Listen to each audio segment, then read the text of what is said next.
Hey group.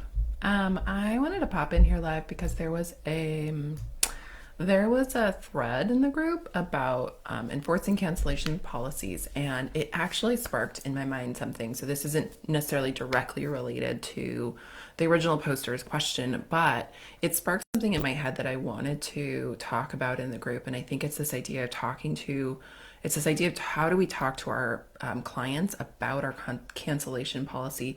When do we talk to them about it? How do we talk to them about it? And how does that impact our business overall? I think I know that in the past, in the before I did a lot of this coaching work myself, I would kind of gloss over it.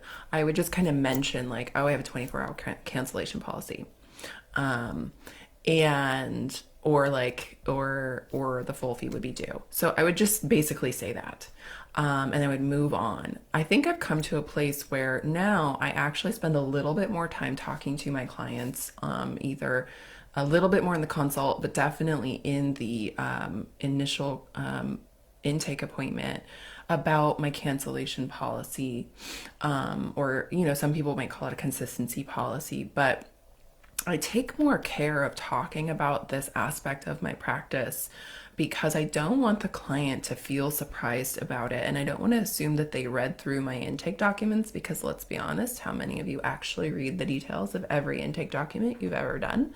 Um, I want to make sure that they understand that, like, I have now differently. I have a 48-hour cancellation policy. I ask that you let me know at least 48 hours in advance if you're not able to make a session. Now, if it's an emergency, I do understand that. I'm going to do my best to accommodate you in an emergency, or if it's less than 48 hours. I really need you to reach out to me and let's talk about what we can do with that to try and avoid that cancellation fee. So notice that I'm not saying like, I excuse emergencies or, it's okay, like we'll figure it out. I'm saying, let me know and we'll do our best to help you avoid that cancellation fee. If we're able to reschedule within a certain time period, for me, it's kind of like if it's a weekly client, if we can reschedule that same week.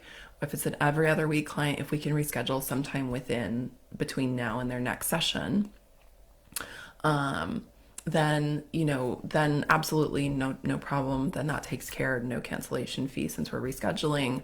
However, because my schedule is tight and I hold this space for my clients, I ask that if you're unable to attend, that you pay the full fee. So it goes something along those lines. But basically, I'm spending more time talking about my policy and why it's important, not in a justifying way, but just in this simple, like, I hold this space and that's important for me to do for you. And so this is what I ask in return. And I let them know that I'll do my best to accommodate, if it's under 48 hours. And I find that I think in part because I have that discussion, one, my ideal clients don't typically have a lot of things that get in the way of them coming to session.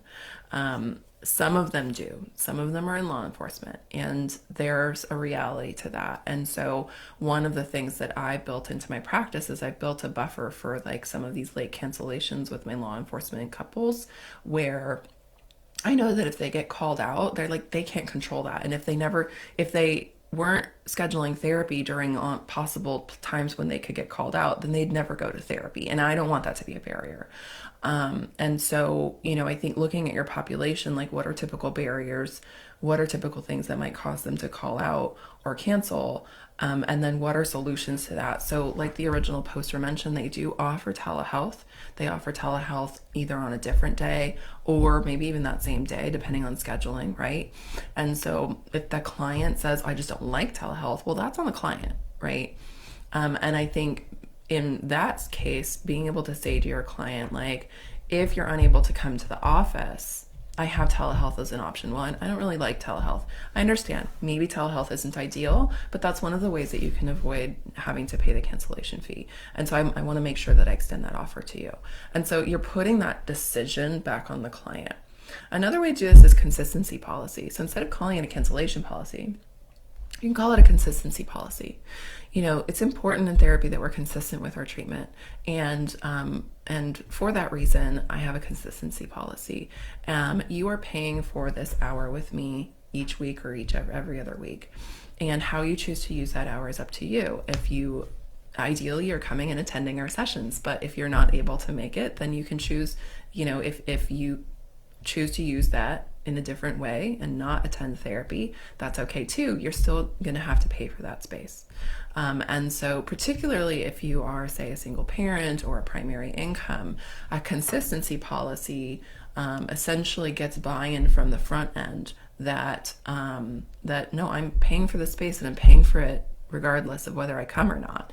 You know, when I pay for childcare for my twins, they're in preschool and I pay for the space whether they attend or not, because I'm holding a space that somebody else can't have because my kids are slotted for it.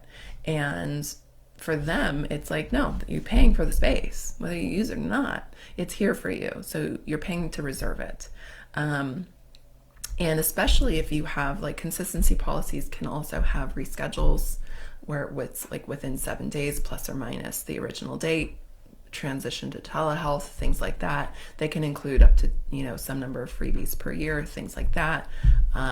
You know, some number of vacation times, or like basically like, I understand that maybe you're going to go on vacation or maybe you're going to be deathly ill. And so twice a year or whatever it is, like you can, you know, for like not have to pay. But point is, if you're having a hard time holding your policy, look at the circumstances of your practice and what might work. That's a policy that, one, honors your financial situation, and is something that you can hold, and then talk to your clients about it more on the front end than you maybe are inclined to do, or maybe you're comfortable to do.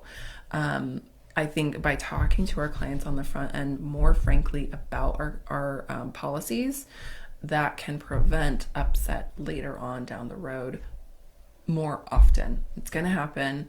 We might lose a client over this. I get it. We've all done that. We've all had that happen. But yeah, that was just my thoughts I wanted to share, and I hope it helps. Bye.